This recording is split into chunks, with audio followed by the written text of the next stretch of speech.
Welcome to the Free Marketeers, the official podcast of the Free Market Foundation. So with the fuel prices going extremely high recently, the government has had another great idea. I think Minister Jeff Radebe, I think he's the Minister of Energy, proposed that the government may decide to cap the fuel prices for 93 octane, because it's a cheaper fuel to manufacture apparently.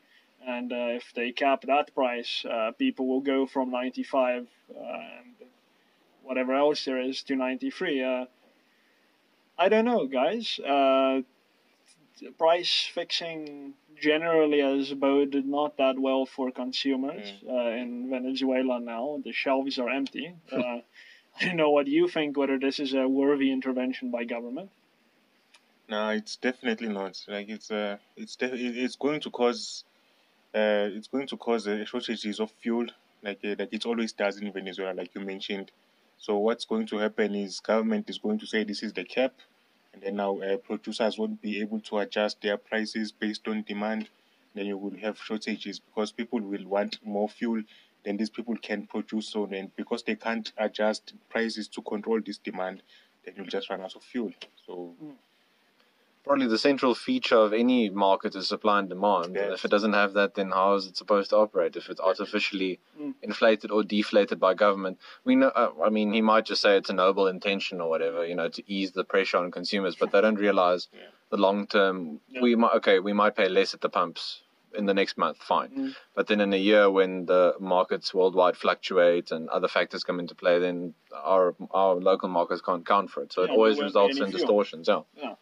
But the funniest aspect of it all for me is that government has it in its power to literally cut the fuel price by 40% immediately by just abolishing the general fuel levy and the road accident fund levy, and it can cut it even more than 40% by abolishing any dues and customs that need to be paid when we import fuel. So government has it within its immediate power to cut the fuel price significantly. But of course, no, we can't. They can't miss out on that revenue. So yeah, let's destroy the economy instead. I don't think we're going to fund any grand social projects if they don't have funds, Martin. You have to keep in mind that they have to get the money from somewhere. That means sacrificing our fuel in the process. Of course. Who cares?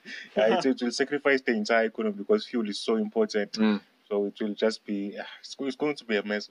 I don't even understand why we're even discussing these things in South Africa. It's like we are so blind to economic history. We don't know what's going on in every other part of the world.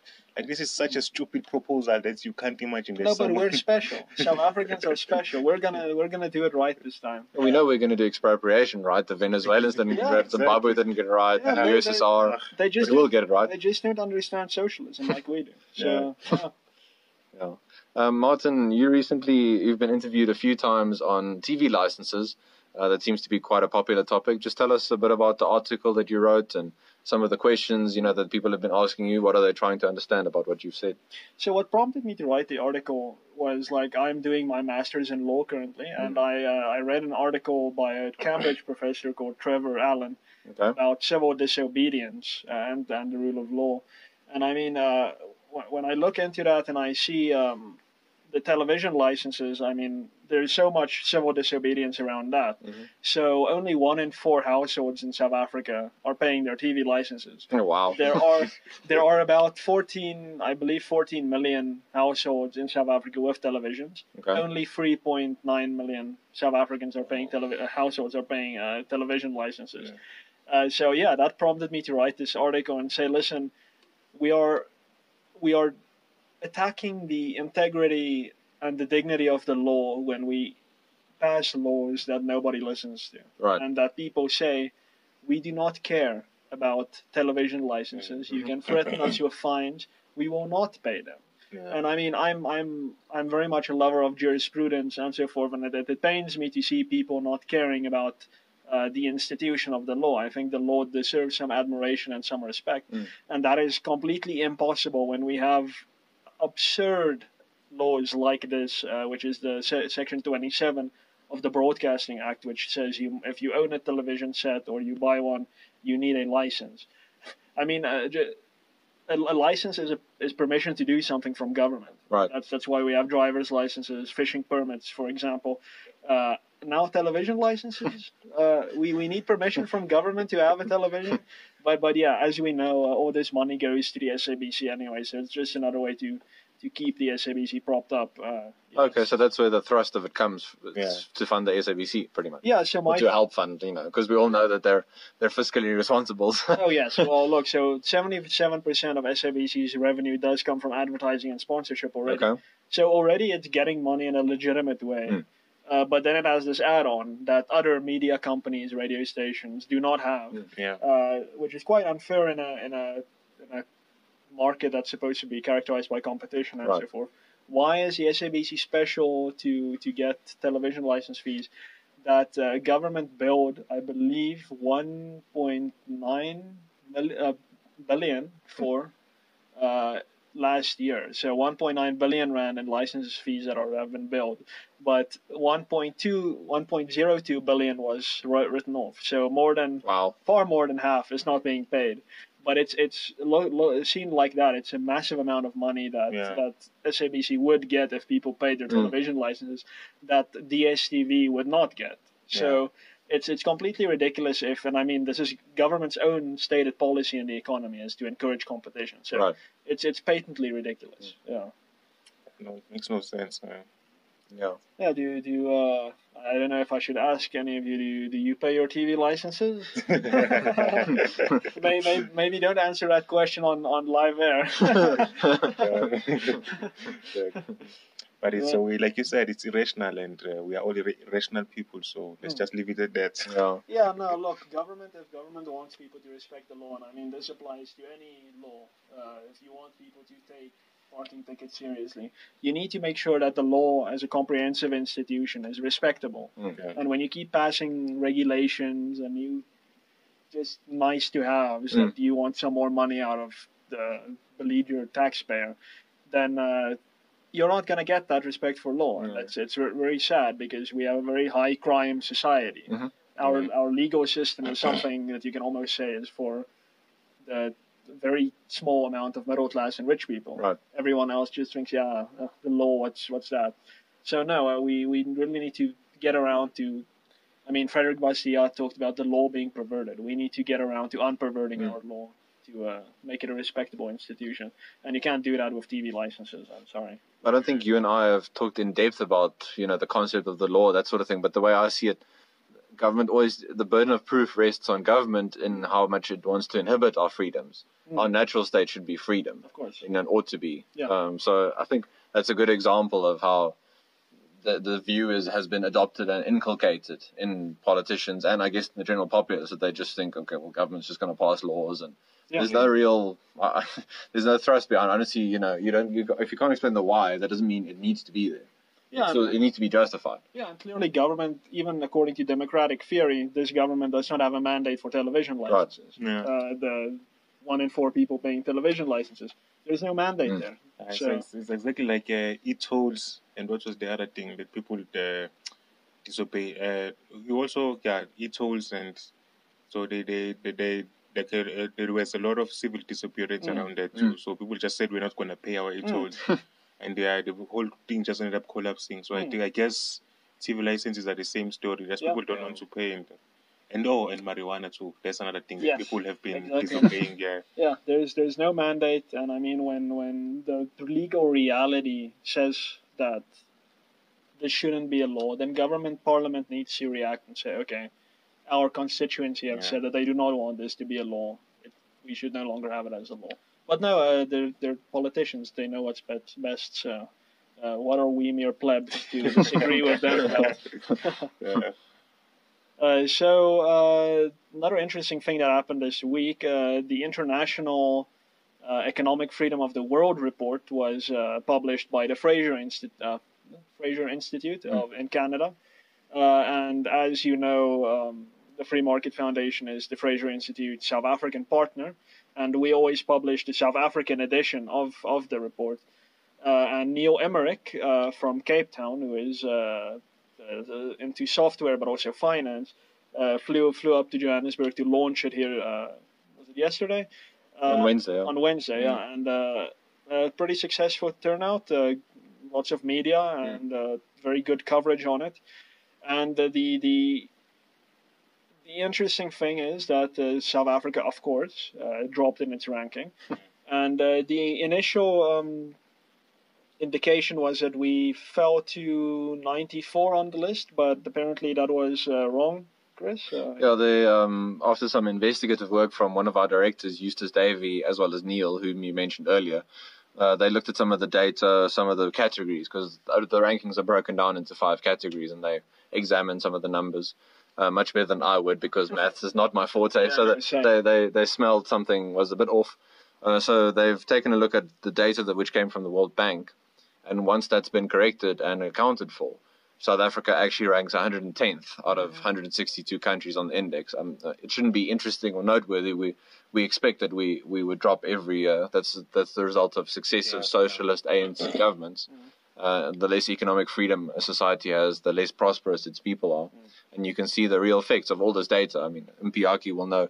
You can look at data as much as you want, but if you can't tie it to real world examples, people will just say, well, that's great, it's an academic report. What does it actually mean, you know? So hopefully we can now examine it in more depth and try and show people, you know, this is the real world effect of the policies. And this particular data is from 2016. So just from what we've seen in between then and now, we probably have things have gotten much worse. Probably. So, but we'll see in next year's and the coming years reports how it's going to be. But I just the feeling that it's probably worse now. Yeah, I mean, there was a graph that Neil showed that's also reflected in the report that more economic freedom correlates with more economic growth. Yeah. And I don't know how our growth projections look now, Piagi. Didn't you recently say something about our growth? No, it's the latest quarterly report was negative 0.7%. Negative now. Yeah. And in 2016 we weren't negative yet. That doesn't tell you the whole story, because inflation since 2008, inflation has been much higher than the growth.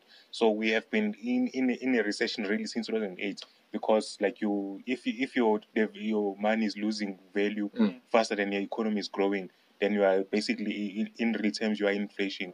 So because the last number for inflation, for CPI, consumer inflation, was 4.9%. So in real terms we are basically at negative 5.6%.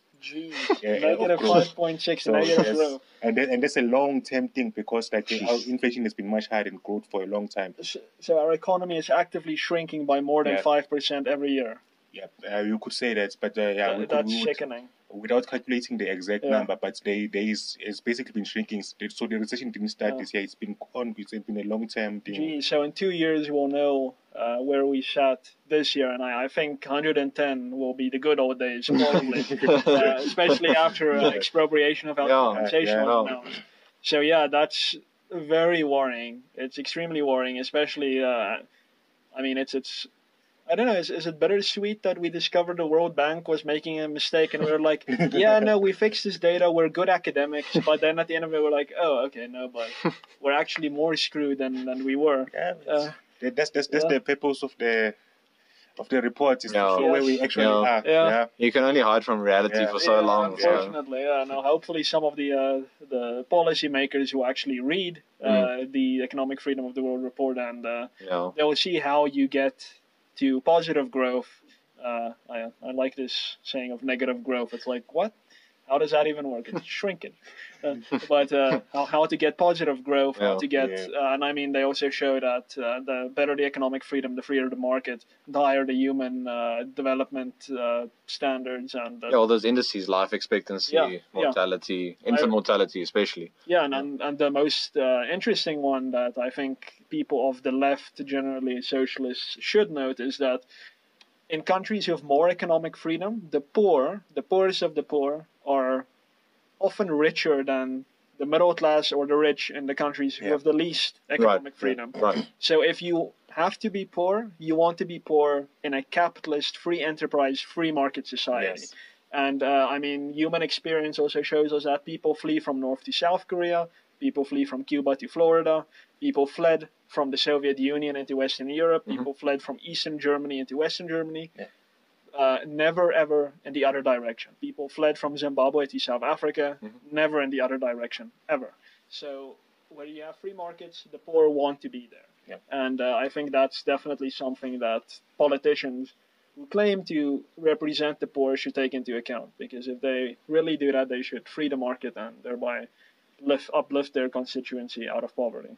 Even looking at the historical examples, you see now in contemporary South Africa that richer people are going overseas, and with all this talk about expropriation without compensation, the fuel price, inflation, all this stuff, the poor people feel that the most. Rich people can, they can afford to leave. Yeah. So it's all well and good that, people support these policies and the socialist mandate and all this sort of thing, and they want spending and welfare and all this sort of stuff, but they don't account for the fact that the rich people, no matter what happens, they can still afford to leave if things get really bad. So. And what really gets my goat is when I see relatively well-off people championing these kinds of policies, yes. socialist policies, because they have that social mobility. They can move. They can move to other countries.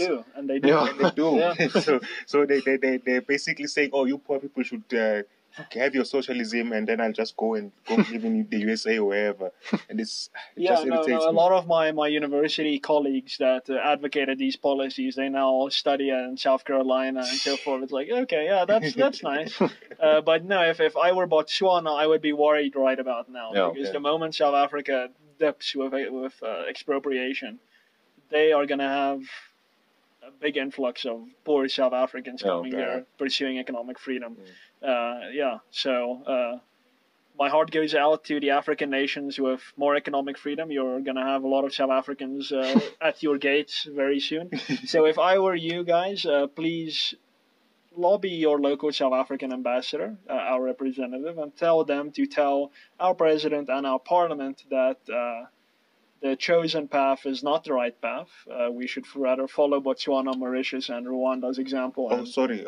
Before we finish, I just wanted to mention that in the FFW, the actual index itself, it shows that a lot of African countries are overtaking South Africa. I think Rwanda has now basically taken our spots, and a lot of them are coming up. So there's a one good news story from the continent. Yeah, Mauritius is at the top of the African continent. So we should be following Mauritius is in the top 10, so it's doing really, really well. Those are the examples we need to be following, and if we don't, we will be in Rwanda and Mauritius and Botswana as refugees very soon. Exactly. So note that, parliamentarians, abandon EWC and deregulate, please. And so thank you, listeners, for tuning in again to another episode of the Free Marketeers, the official podcast of the Free Market Foundation in Johannesburg. As always, please subscribe to our YouTube channel, like us on Facebook, which the URL is facebook.com/FMFSA, or just search Free Market Foundation South Africa. And on Twitter, give us a follow there as well. It's at FMF South Africa, one word. And like this video, and please share it with your friends. Cheers.